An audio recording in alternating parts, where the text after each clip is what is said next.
Hello friends, welcome back to my YouTube channel. आप सभी का हमारे चैनल पे बहुत बहुत स्वागत है। तो आज हम लोग डिस्कस करने वाले हैं सेकंड लेक्चर के ऊपर। जो आज हमारा जो टॉपिक है वो है Newton universal law of gravitation तक हम देख चुके थे, ठीक है। उसके आगे से आज स्टार्ट करेंगे, कुछ डेरिवेशंस करेंगे, कुछ न्यूमेरिकल्स को सॉल्व करेंगे, ठीक है। तो आइए आगे बढ़ते हैं।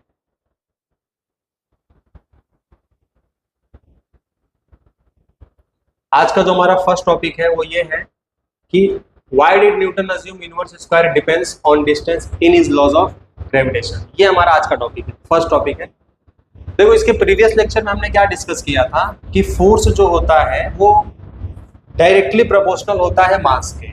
Force is a directly proportional to product of mass, ठीक है। ये हमने देखा था,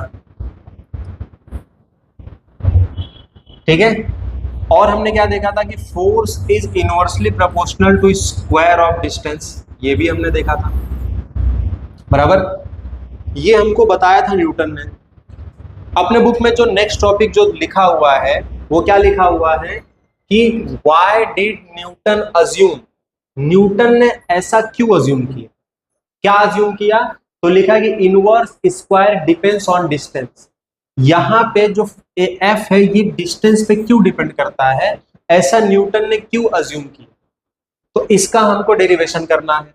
ये एक डेरिवेशन के थ्रू हम इसको प्रूफ करने वाले हैं, ठीक है। तो आइए ये डेरिवेशन हम लोग शुरू करते हैं। यहां पे हम लोग करते हैं खाली पेज पे, ठीक है। तो देखो, सबसे पहले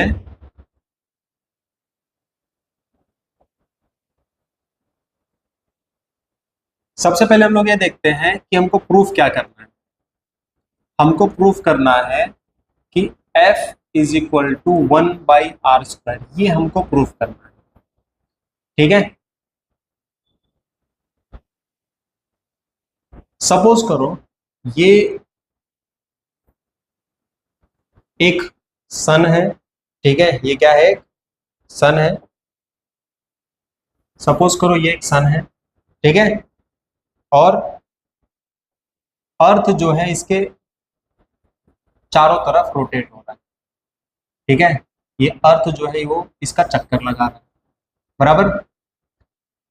अब हमको क्या निकालना है? हमको ये देखना है कि ये जो अर्थ है इसका स्पीड कितना होगा, ठीक है। तो सबसे पहले स्पीड निकालने के लिए क्या देखेंगे हम लोग? डिस्टेंस। क्या देखेंगे? डिस्टेंस। अगर ये एक चक्कर कंप्लीट करेगा, एक चक्कर कंप्लीट करेगा तो कितना डिस्टेंस ट्रैवल करेगा? तो ये डिस्टेंस ट्रैवल करेगा 2πr। कितना डिस्टेंस ट्रैवल करेगा? 2πr, ठीक है। ऐसा हमको किसने बताया था? न्यूटन ने, ठीक है। अच्छा, यहां से स्पीड अगर हम लोग निकालेंगे तो स्पीड क्या हो जाएगा? स्पीड होता है डिस्टेंस अपॉन टाइम। डिस्टेंस कितना है? 2πr divide by T. ये हो गई मेरा स्पीड, ये हो गया हमारा स्पीड। मतलब अगर अर्थ पूरा एक चक्कर काटेगा तो उसका स्पीड कितना होगा? 2πr by T. कितना होगा? 2πr बाई टी, ठीक है। और हमने एक बात पढ़ा था प्रीवियस लेक्चर में कि जब कोई ऑब्जेक्ट सर्कुलर मोशन करेगा तो कौन सा फोर्स लगेगा? सेंटर से सेंट्रीपिटल फोर्स। सेंटर से कौन सा फोर्स लगने वाला है? सेंटर से एक फोर्स लगेगा जिसको हम लोग बोलते हैं सेंट्रीपिटल फोर्स, ठीक है। अच्छा, वो सेंट्रीपिटल फोर्स कितना होता है? तो हमको पता है कि सेंट्रीपिटल फोर्स जो होता है वो होता है mv²/r। क्या होता है? mv²/r, ठीक है। यहाँ पे जो v का जो वैल्यू है, v का वैल्यू क्या है? 2πr/t। उसको हम लोग पुट कर देते हैं F is equal to mv²/r के अंदर, ठीक है। तो ये हो गया m। v का वैल्यू कितना है? 2πr/t, और ये हो गया होल स्क्वायर और डिवाइड में हो गया r। कोई डाउट? अब हमको क्या करना है? इसका स्क्वायर करेंगे तो क्या हो जाएगा? बोलो m। ये 2 का स्क्वायर क्या हो गया? 4, पाई का स्क्वायर पाई स्क्वायर, r का square r square, divide by यहाँ पे हो गया t का स्क्वायर t स्क्वायर, और ये हो गया r। अच्छा देखो, एक r से एक r क्या हो गया? कैंसल। तो यहाँ पे क्या बचा? 4m pi square r divide by T square, ठीक है। अब हमको क्या करना है?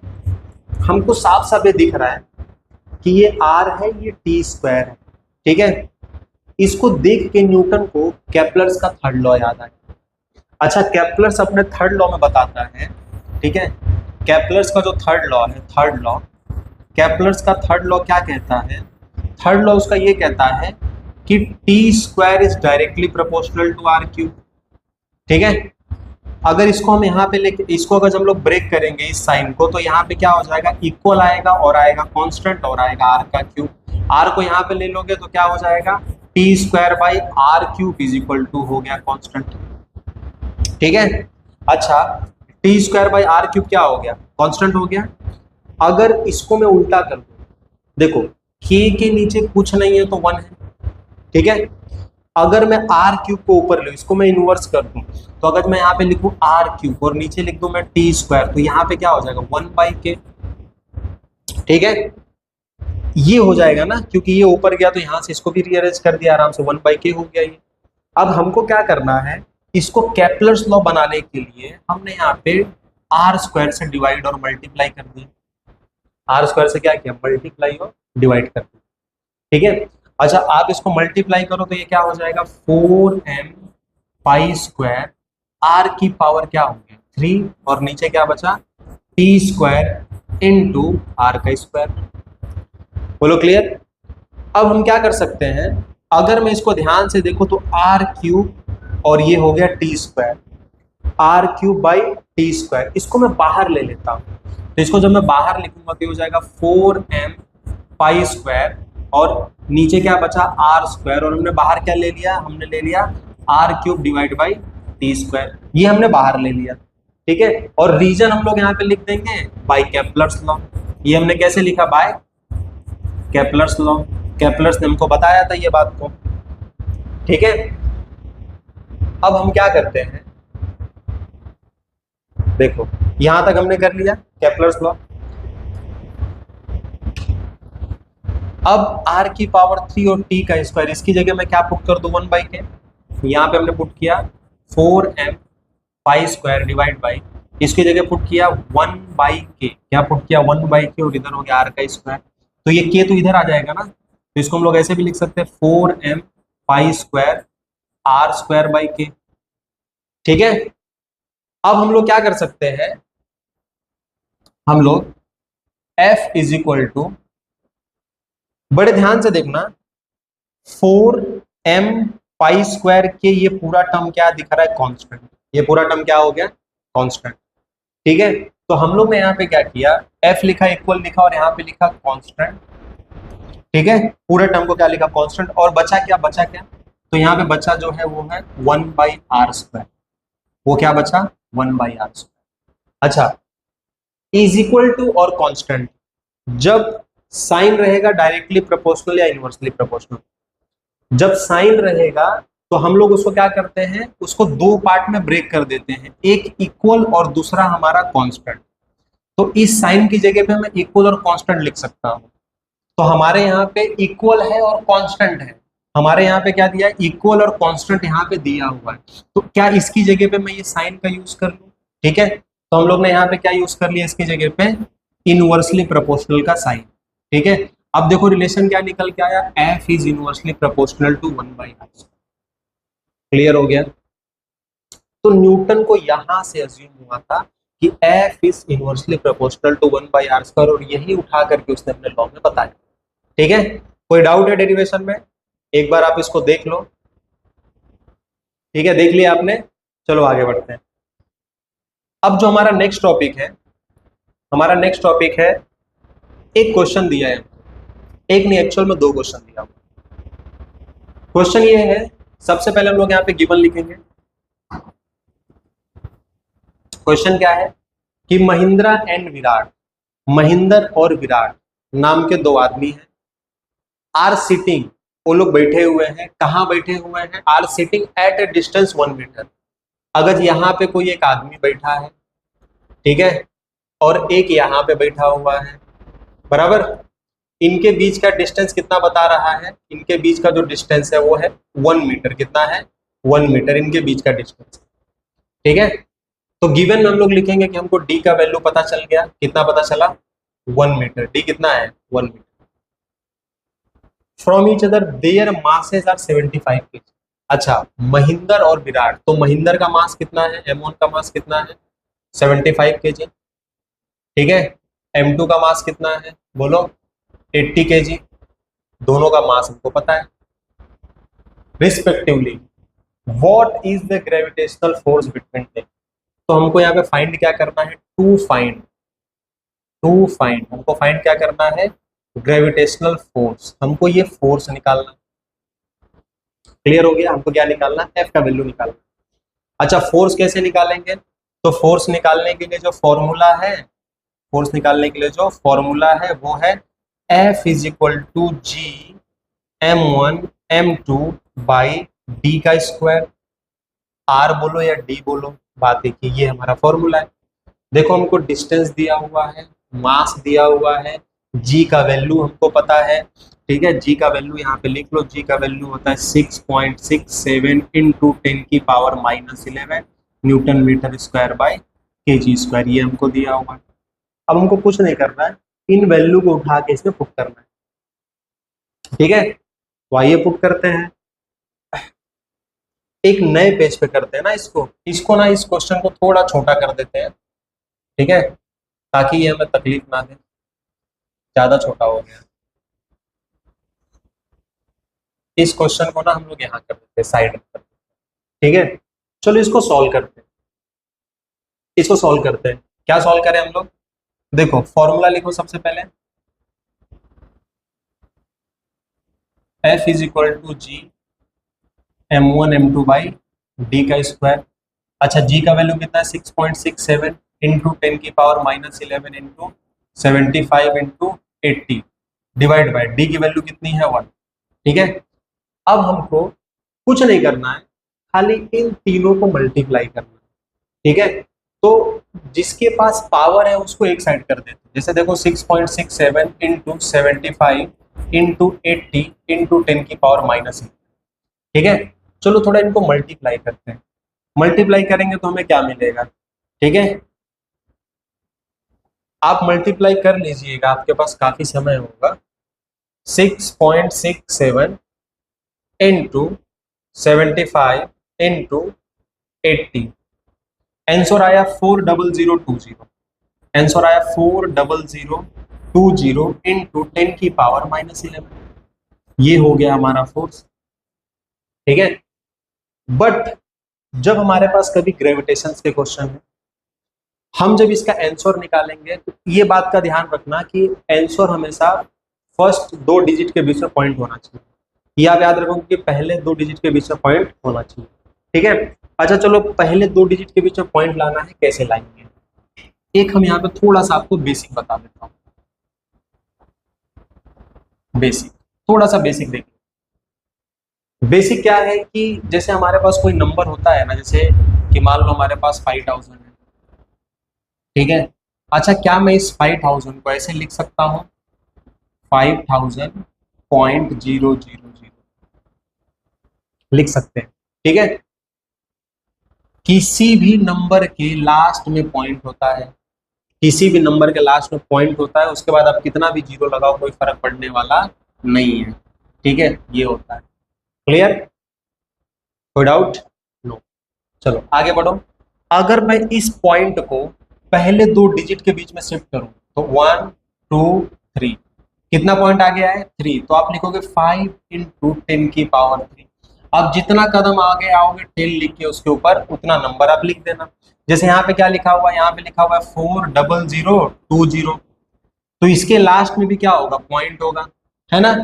पहले 2 डिजिट के बीच में आओ तो आप आओगे तो 1 2 3 4, कितना कदम आ गया है 4 कदम, तो आप इसको कैसे लिखोगे 4.002 इंटू 10 की पावर 4। ठीक है, 4.002 इंटू 10 की पावर 4। इसी नंबर को आप यहां पे लिख लो 4.002 इंटू 10 की पावर 4, और क्या बचा इंटू 10 की पावर -11। अच्छा अब इसको सॉल्व कर लो, 4.002 प्लस 4, देखो इनका बेस सेम है ना, तो पावर क्या हो जाएगा, ऐड हो जाएगा। तो यहाँ पे हो जाएगा कि -11 और +4, तो प्लस माइनस क्या होता है, माइनस होता है। 11 में से 4 गया, कितने बचे 7, तो यहाँ पे होगा 10 की पावर -7, 10 की पावर -7। ये फोर्स से ये आपका निकल गया फोर्स। ये क्या निकल गया आपका फोर्स। जो क्वेश्चन आप यहाँ पे कर रहे थे कि महिंदर और विराट इनके बीच का ग्रेविटेशनल फोर्स कितना होगा, तो ये इनके बीच का ग्रेविटेशनल फोर्स होगा 4.002 इंटू 10⁻⁷ ठीक है। कोई डाउट? No doubt. चलो नेक्स्ट क्वेश्चन करें। इसको मिटाना पड़ेगा, ठीक है, इसको रफ करके नेक्स्ट क्वेश्चन ट्राई करते हैं, ठीक है। ठीक है, अब देखो इस क्वेश्चन में क्या बोल रहा है। क्वेश्चन है in the above example assuming the bench on Mahindra is sitting is frictionless. बोला है कि प्रीवियस एग्जांपल में जैसे महिंदर था वो कहाँ बैठा हुआ था, एक बेंच के ऊपर बैठा हुआ था। कहाँ बैठा हुआ था? एक बेंच के ऊपर बैठा हुआ था। तो जिस बेंच पे बैठा था उसका फ्रिक्शनलेस है। बोला है मान लो फ्रिक्शनलेस है, ठीक है। Starting with zero velocity, what will be the Mahindra's velocity of motion towards the 1 second? मान लो जब ये लोग के बीच में फोर्स लगा, ये लोग के बीच में क्या लगा? फोर्स ऑफ अट्रैक्शन हुआ, ठीक है। तो पूछा है कि स्टार्टिंग विद जीरो वेलोसिटी, मतलब स्टार्टिंग कहां से हो रहा था? जीरो वेलोसिटी से, तो मतलब u का वैल्यू कितना हो गया? जीरो हो गया, ठीक है। Starting with zero velocity, what will be Mahindra's velocity of motion towards the Virat. तो महिंदर का जो वेलोसिटी होगा विराट के तरफ, महिंदर का जो वेलोसिटी होगा विराट के तरफ, वो बताओ 1 सेकंड के बाद कितना होगा।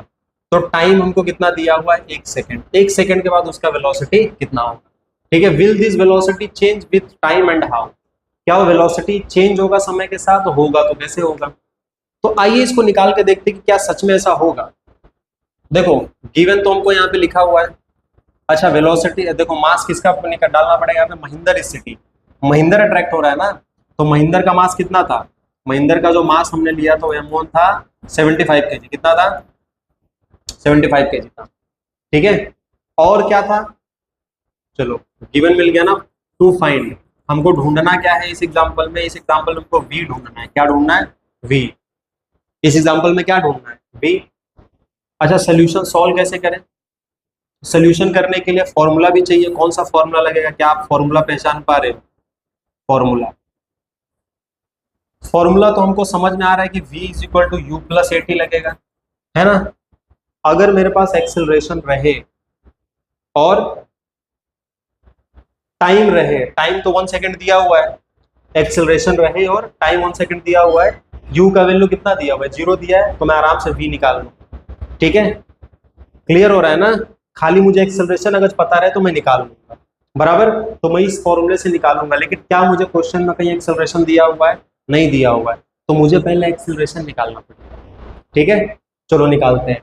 तो सबसे पहले हमको फाइंड आउट क्या करना पड़ेगा? यहाँ से सॉल्व करते हैं ना सॉल्यूशन।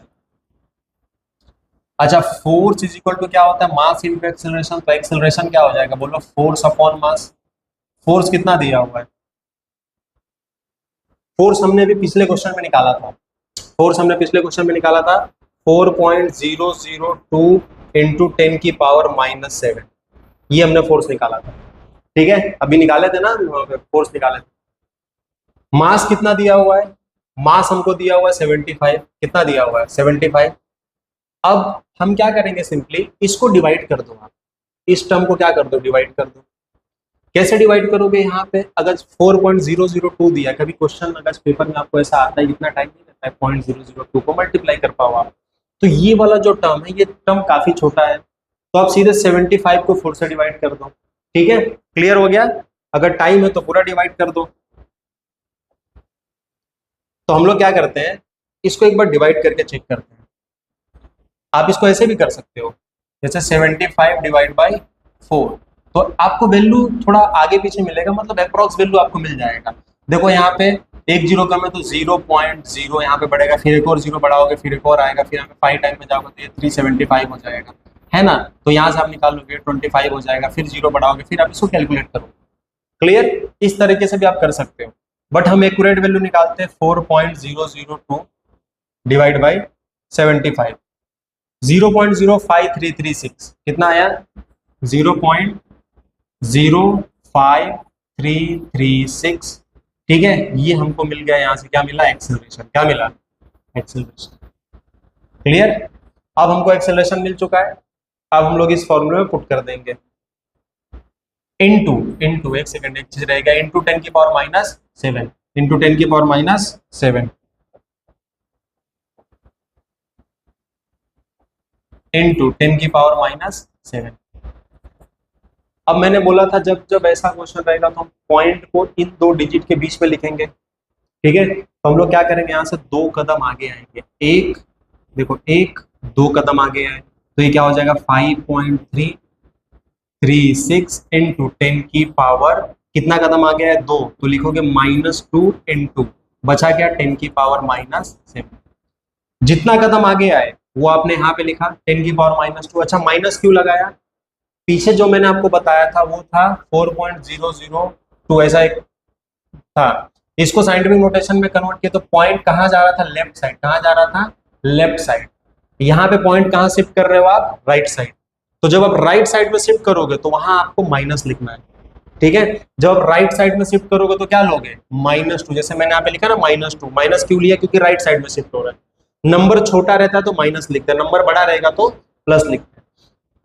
अब देखो ये क्या हो गया -7 और -2, तो ये हो गया 5.336 भी है मतलब 5.33 इंटू 10 की पावर माइनस प्लस कितना हो गया 9, -2 प्लस -7, तो माइनस प्लस माइनस मतलब -2 -7 कितना हो जाएगा -9। ये हो गया एक्सेलरेशन, ये क्या हो गया एक्सेलरेशन, ठीक है। कोई डाउट किसी को, आगे बढ़े, बहुत बढ़िया। एक्सेलरेशन मिल गया, एक्सेलरेशन मिल गया, निकालना क्या था वेलोसिटी, फॉर्मूला देखो v is equal to u plus AT। तो u का वैल्यू कितना है 0 प्लस a का वैल्यू कितना है 5.33 इंटू 10 की पावर -9 इंटू टाइम कितना है 1, टाइम कितना था 1 सेकेंड, तो 1 से मल्टीप्लाई करोगे तो यही आंसर आएगा, तो मतलब हमारी वेलोसिटी भी वही हो जाएगी 5.33 इंटू 10 की पावर -9, ठीक है। कोई डाउट, तो यहां से हमने निकाला उसकी वेलोसिटी, ठीक है। इसके प्रीवियस क्वेश्चन में हमने इसको थोड़ा सॉल्व किया था, फोर्स निकाला था, वही फोर्स की वैल्यू यहाँ पे पुट की। आई होप आपको कैलकुलेशन पूरा क्लियर हुआ होगा, ठीक है। काफी सिंपल सा कैलकुलेशन, आप एक बार देख लीजिए इसको। तो ये क्वेश्चन आपको पूरा क्लियर हो गया होगा, ठीक है। तो आज के लिए इतना काफी है, मिलते हैं नेक्स्ट वीडियो में जहां पे हम लोग आपके चैप्टर को और आगे से सॉल्व करना शुरू करेंगे, ठीक है। तो मिलते हैं नेक्स्ट वीडियो में।